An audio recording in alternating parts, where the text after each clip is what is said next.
Welcome back to the Journey Untitled Mystery Podcast. I'm your host, as always, Liam Fleming. Your mystery podcast guest today is Mr. David Ellis. Brother, how you doing? I'm doing good. Yeah, Brother. Brother. Brother. We're doing that classic thing that podcasts do, that we're pretending that we just sat down and started talking. We haven't been talking for like 10 minutes now. So this is all facade and an act. Everything I do is an act. Everything we do is an act. So if you don't know David Ellis, we have a bit of a history together. We're in a Bible study together. We're doing that. We were in a D&D game together for quite some time. Multiple games. You're still a bit louder than me. Oh well. Which was just fun. Mm-hmm. We also worked at a bakery together, didn't we? We worked at a bakery, and before that, another kind of funny thing, we went to the same high school. Yeah. And before I started going to Journey, Liam and I would walk past each other every day at lunch without knowing. Yeah. Because I would walk to a corner store, and Liam's house was right by this corner store. Mm-hmm.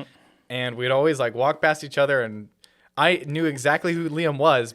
I had no idea who David was, mainly because I probably talked to a total of half a dozen people throughout high school, and I only started talking to you after you started coming to youth, and then we realized that we went to the same high school, and even after that, we didn't really talk to each other that much. only at youth. Yeah, youth and church, but no. I'm cursed with a good memory. So when Liam saw me, I don't have a good memory. I was like, oh, there's the guy with the colorful shoes. Colorful shoes. I never lost them, so I guess it worked. It did. Very, very cool. So let's get into it. You did camp ministry for a while. You were at Barnabas. Mm-hmm. Did you only ever do Barnabas? Remind me. Yeah. So the only camp I worked at was Barnabas, and I was there for, I guess, in terms of summers, I think 5 summers, but only 2 of them were full summers. The other 3, I was there for like a 2-week work crew. But for 5 summers, I was there at Barnabas, right, working. That's where you met Jay. It is not where I met Jay Lutz. My dad was a pastor at Grace Point Community Church, so I've known Jay for 15 years now. So we met when my dad was a pastor at Grace Point and his family was attending. Right. So, cool. But Jay and I both, he introduced me to Barnabas. Gotcha. So that's the Barnabas connection there. Yeah. And then I'm trying to think of other Barnabas things. What was your role at Barnabas? What'd you do? So I was in a total of 3 different roles. Okay. So the first 3 times that I went to Barnabas, I was part of a volunteer work crew. Essentially, we were called the rowing club. We did 0 rowing. Yeah. I don't know why, but they loved the idea of boat metaphors and the idea rowing club. We were pulling together to serve, and I think the idea of a rowing club is that you have to all be in sync and you have to all be pulling together, or else you're not going anywhere. And so that was the idea of sort of this 2-week building leaders sort of thing. We washed dishes a lot, and then we looked after small children. Classic work crew things. But the thing is, I was a teenager there without my parents. Yeah. It was awesome. I loved it. The dream comes true. Exactly. You caught, skinned, and ate a snake. I did, yeah. Why? So I still don't know why. I don't know why you did this. Yeah, so this is while I was part of staff. So the last 2 summers, I was the age 11, 12 leader, and then the teen leader. And I've always been an outdoorsy person. Yeah. And I've always I've loved catching snakes. And there's a lot of snakes at Barnabas. So I was the go-to guy. If you saw a snake, kids would always come up to me and be like, oh, David. David, that was my name. It still is my name. I'm not trying to hide anything from you. No. Yeah. That's my, yeah. There was no secrets. No. So then I would be the guy to catch snakes. And wait, does Barnabas have camp names? They don't have camp names. Oh, so Barnabas is a family camp, which the cool thing about that is I don't have to sleep in a cabin with children. I would be rooming with, the other staff members. Nice. Which was awesome. You have a bit more free time that way. And if a kid is being bad, their parents are there. So that's legendary. I mean, it's awesome. Yeah. But also, like, at the same time, if you do things wrong, their parents are there. Yeah. If you mess up, yeah. Oh man. It's a new level of like, there's some parents that like have some really strange requests. Who watches the watchers? Yeah. Yeah, exactly. So what was it like going, just because you did multiple roles, work crew is usually, I mean, I did work crew at Anvil. Work crew is usually seen as more like behind the scenes. And then you went to being a age group leader. Yeah. What were the differences of you serving in like work crew versus like you're the front man of the show? Yeah, I think I really enjoyed work crew because it was a very supportive role.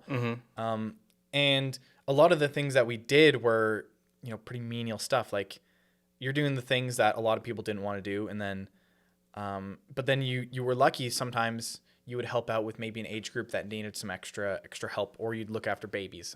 I'm not very good with babies, so they tossed me in a group with the other kids because the thing is, I don't know how am I going to hold this thing because like their heads are always like feeling like they're going to like fall completely off. And yeah. I was like, hey, put me with anything, but not babies. Exactly. But so that role was a lot more of like a support, but it still felt so fun because you didn't have as much pressures on you to think of a program. Whereas when I was a group leader, there was a lot more responsibilities that I had.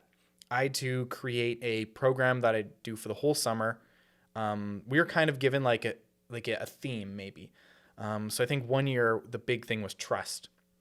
And so each week I had to create a plan of what we were going to do, kind of like a Devo.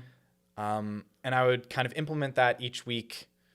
But if you know me, I'm someone who likes to be really flexible with like what I do. So like things are very like, it'd be like, oh, well, we could do Devo right now, but we're already like throwing blackberries up and catching them. So there was a lot more wiggle room with what I do. I was very spontaneous as a leader, but I think ultimately for me, I loved being part of the staff. Yeah. Just being there the whole summer was so fun. And you really do get to see it, especially like, the changes you see in some people that you work with and some of the students. When I was the teen leader, a lot of the teenagers that I worked that came as campers would actually come back and do rowing club. So the work crew. And so I would get to see a lot of the students that I'd built into and just kind of hung out with as their leader as, they would become kind of part of the staff crew for maybe 2 weeks. That was a really sweet opportunity to see, you get to see kind of the seeds that you've sown. Yeah. And like you reap what you've sown. And you get to kind of like feel, that you did good work in both of those things. Like within work crew and then when you do staff, it's not like one's more fulfilling than the other. More so like you kind of just like you see it from two different aspects. You see the same ministry from two different angles. I think the other thing now that I'm thinking about it, if I'm going to talk about like the spiritual difference between the two, when I was going up as the work crew, the leaders of the work crew were, or the leader was kind of, they were a staff member and they kind of had this unique role of almost, now all of the work crew, I think you have to be like 14 to like 18 or 17. Right. So you're a teenager. And kind of the role of the leader of the work crew was kind of almost disciple you. And so when I was in the work crew, it was almost like I was there. I don't want to say when I was staff, I wasn't learning as much, but they were building into me in a very different and a lot more intentional way when I was there as work crew. And so for a teenager, again, like I said, you're up there without your parents for 2 weeks. Totally. You're meeting these new people that you're working with, and it was so much fun. It was also an opportunity for me to learn about my faith in a way that I felt like there was no one else kind of pushing me. I wasn't at church with my parents. It didn't kind of feel weird. It was like I was here because I wanted to be. Yeah. And learning about my faith felt like a very personal thing, and they were kind of mentoring me. And what did that whole experience, like, how would you describe that impacted your faith? I think immensely. I think I've always kind of struggled with the idea that like I've never been able to hear God, his voice. I've never seen visions. I've never seen dreams. Right. A bit of like a sidetrack. I remember when my dad was a church planter, we had some people come down up from California to do some stuff, and they were speaking tongues and everything, and I was wondering like, man, why can't I do this? Yeah. And so there's always been these things that I've wanted to see from God. And when I was at camp, I was able to see miracles in a different way. There are little things that happened, things I prayed for, changes I saw in people, that I was able to tangibly see God's work being done, over a summer or even like 2 weeks. And so it's such a cool microcosm. Oh, totally. And camp it's this amazing little place where you see God grow, within yourself, and you see how special, I'm almost speechless, because it was just like, yeah, you can just see how special a place like that can be for growing in your relationship. 100%, man. 100%. Let me just take a little sip of water real quick. Oh, yeah. Stay hydrated, fools. Hydro homies. You went to Trinity Western. I did. You are a Trin graduate. Mm-hmm. You originally did political science. I did, yeah. So I have 2 questions for you regarding that. Why did you pick Trinity? Actually, let's start with that. I'll just ask you first. Why did you pick Trinity? Why did you end up going to Trinity? This is a bit of an interesting story for me. I think, and it all starts with a weird thing called fear. Legitimately, I know it's going to sound funny, but by the time I'd gotten to grade 7, I was deathly afraid of high school. I went to some barbecue and somebody told me that this is going to sound really, really like classic pastor's kid doesn't know the world around him. Right. Okay. This person was like, oh yeah, there's so much drugs at Earl Marriott. And I was petrified about it because of drugs. But I also, which I don't kind of recognize now, I was also afraid of the future because I didn't know what that held. I was always very anxious about what was in front of me. And so every year, even once I was in high school, I was like, okay, once I got to high school, it's fine. I realized drugs aren't everywhere. If you look for something, you'll find it. We might have to censor this part about drugs. I'm not going to lie. But yeah, high school is fine. But every year I'd kind of count down, okay, man, I knew what high school was. I knew what every year pertained, grade 8, grade 9. But the unknown was after high school. And so I was very anxious about that. And so why Trinity, you say? I only applied to one university.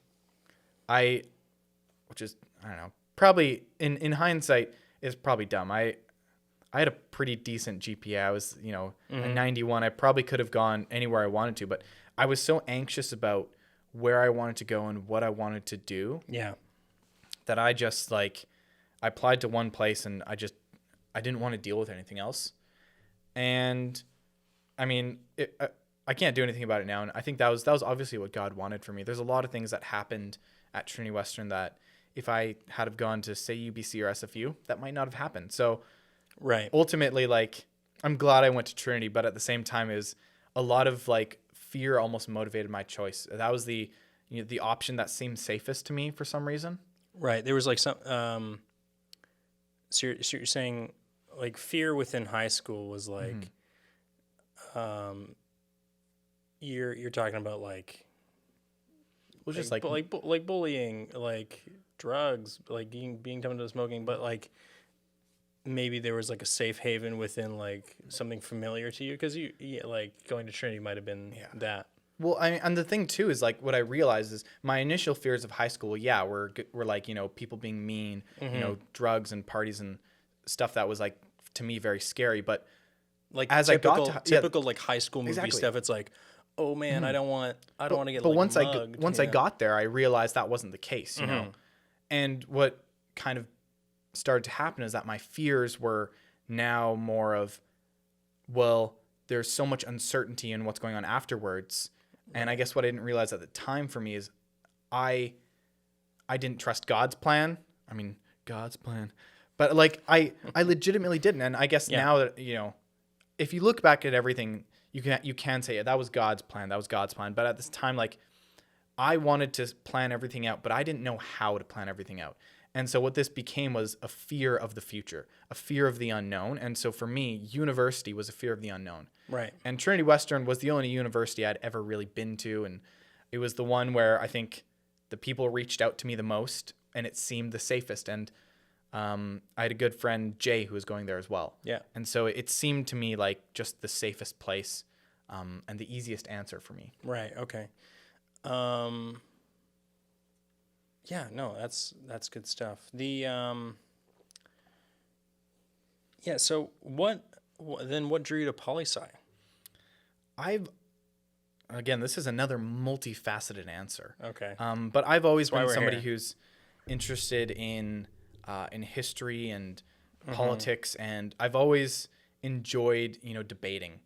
And poli-sci, I actually probably wanted to do a history degree, but my parents are like, well, history degree is not that useful, and Do you feel that there might have been like pressure in that sense? Because like not only, just to go back to the high school thing, not only are you you're feeling that you weren't really told of very many options to how to plan your future in high school, but then now you're also being like pressured from your parents being like, hey, a history major is not going to do you anything unless you want to like teach history. Like, do you feel that also influenced maybe your decision making within that time? I think potentially, and I don't even think my parents even said like don't do history, but I think I'd read stuff and just things I'd heard online is history is the most useless degree, and I think my parents, I'd said for a long time I wanted to be a lawyer, and this was kind of like everyone knew I liked debating. And my parents knew everyone in my family knew I was articulate. And older people in your life tend to have this obsession, it seems like, with asking you, what do you want to be when you grow up? Oh, and it feels like you always have to have an answer. Yeah. And your answer is typically wrong. Exactly. And it sucks to really have to like tell people like, I don't know, because you feel so inadequate. Yeah. And so from, a young age, I was like, okay, well, lawyer seems cool, makes a lot of money. Nobody has any, drawback when I said that, and like sounds kind of cool. And so from I don't even know what age. Important. Exactly. Yeah. So from whatever age, that was the thing that I told people I wanted to be. And everyone was like, "Oh, you want to be a lawyer?" Like, "Oh," and people are like, like oogling over it, and like, yeah. I'm like, "Okay, cool." People think I want to be a lawyer. My son's gonna be a lawyer. And the other thing too is political science. It seemed like a good mix of business, which a lot of older people in my life are like, oh, you got to get a business degree, business. Yeah. And then it was a mix. It has some history and some philosophy. And I was like, that sounds kind of cool. Yeah. And so that's for me where political science as my degree felt like awesome. And fun fact, I also was planning on minoring in geology. Oh, fun stuff. Yeah. Yeah, that geology is a good time. Fun fact, I got 100% in geology 12 in high school. Got 96. I'm sure it goes without saying, doing poli-sci at a Christian university, was that ever, did it ever feel like you're walking on eggshells? Because I'm pretty unfamiliar with it. So this is like just me asking out of curiosity, like what was that experience kind of like of doing that? Because like lots of people would argue that it doesn't mix that well. What was your experience of it though? I think it was interesting. Like, I think there's a big perception that all Christians are conservatives, and there's probably a large like majority that are. Yeah. But at the same time, like, I think for me, who came into high school being very, very conservative leaning based on what my parents were, it was a place where it allowed me to kind of question, because I think the staff at Trinity Western for the political science department they're very smart, very people who I think there's different views. There's ones where people that I was like, oh, he's definitely conservative leaning. He's definitely liberal leaning. But there was also ones, they never really told you this was right, this is wrong. They did a very good job of explaiing everything. Just telling you about it. Yeah. Exactly. And it felt really natural. And that's good. Especially with something like politics, it's not. Yeah. You have to make sure that you're not explaining it in a way that it's like, this is right, this is wrong. You just want to say, here are multiple different ways of looking at it. It's up to you to make that choice now. Yeah. Totally. It was. Yeah. I really loved the way I learned about it, and there's a lot of books that I read, and one of my favorite political science books is a book that I would never recommend you to live by, but it's a very cool one. It's read The Prince by Machiavelli. That book is unbelievable and will explain to you a lot about what society is like now, but don't treat that as a Bible. It is not good. No. No. Okay. So you finished your degree. Mm-hmm. And now you work as an EA. Yeah. So what was that? What made you make that jump? Yeah. So I kind of forget the timeline of it. Did you switch? Did you change your mind before you finished your degree, or was it afterwards? So yeah, this is like the final year of my degree. Yeah. I had kind of switched my mind. And there's a bit of a context around this. Yeah. I partway through my degree in political science, there was a program that I could do where I could work in Ottawa under a politician as like an intern. And so obviously I took that because that's, something most people can never say that they worked in Parliament Hill. Yeah, like such a unique opportunity. Oh, it was amazing. 100%. One of the things that I was there, I realized I'm like, man, I really hate this. And obviously I wasn't doing lawyer type things, but I remember talking to one of my colleagues and he's like, oh, so what do you want to be? I'm like, a lawyer. He's like, oh man. And I was an intern and I was supposed to be working 20 hours a week. Yeah. I was already working 40 hours a week as an intern. Ooh. So I was working 3 days a week, 40 hours. So I was working. Wait, hold on. You did 40 hours within 3 days. Within 3 days. So I was working like half your day. Almost half my day. Yeah. So I was working a lot. And wow. It was like, there was really cool things about working there, but also like, I realized like, and the guy told me, he's like, yeah, lawyers work even more than this. And I'm thinking like, and you're like, this is not for me, Chief. Yeah. Oh, 100%. I was like, I like this, but I don't love this. Like, I remember like looking forward to the days that I had off so much. And yeah, just feeling like I can't do this forever. Like I'm sitting in an office chair, just like endlessly, like going through the emails and the letters and replying to stuff. And like I don't know if I can do this. And so I came back from Ottawa. Everyone's like, talking to me and, ask me about it. I'm telling them all the good things. And I guess, in my mind, I'm realizing, oh man, I don't know if I really like this. And, so as I'm done this program, I'm going into my new semester, my 4th year of university. And I'm kind of like, that's when you have to start thinking about your LSATs. So this is the test you need to do to get into like a law program. Yeah. And I'm just like, I don't want to do this. Right. And so I didn't even want to like start looking it up because it just didn't appeal to me. And I was like, what the heck do I do? And I remember, I guess I was talking to my advisor and I just wasn't sure. So I had an advisor who was one of my professors at the time. Right. And I skipped over a very major transition. I decided to do a minor of history because I had somehow taken a lot of history courses. It's weird how that works out sometimes where you by accident took all the courses you need to do a minor and you're just like, can I have this? And they're like, yeah, sure, go for it. Well, and the funny thing too is like, I would take these history courses because that's what I really liked doing. Yeah. And so my one buddy's like, why don't you just take a history minor? I'm like, oh yeah, why not? And so I was talking to my advisor about this. And he was like, where do you want to go with this? It's like, I don't know. And so my advisor, I'd taken some classes with him and he knew me well. He's like, David, I feel like you should try something like education. Like, he's like, I feel that you would be really good at something like that. And I was like, oh, interesting. I'll kind of store that in the back of my head.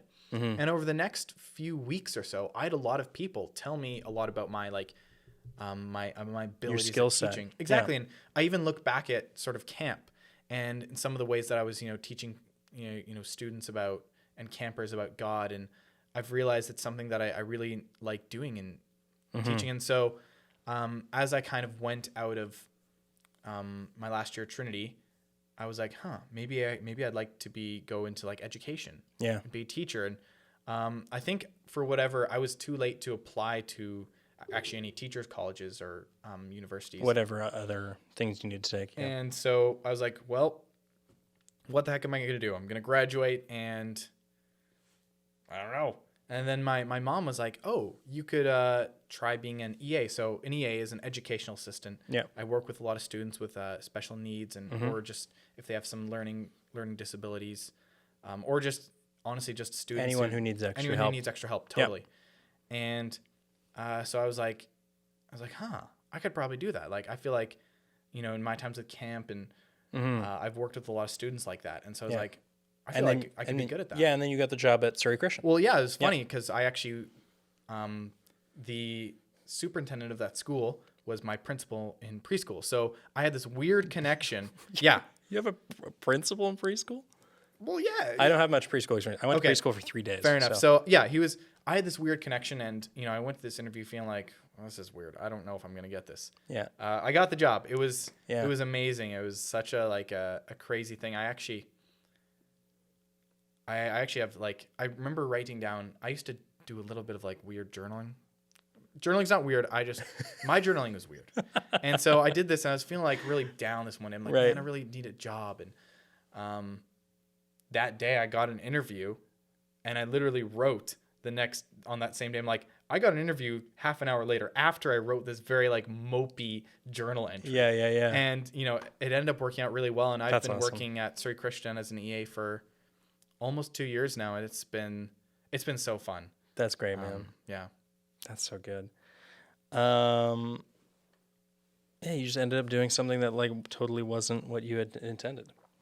And it's so weird to think about, what I thought when I was graduating high school, or even before that, what I wanted to be is so different than what I found out later that I love to do. Yeah. And I think especially as a young, a teenager, it's so there's so much pressure to nail down what you want to be. Yeah.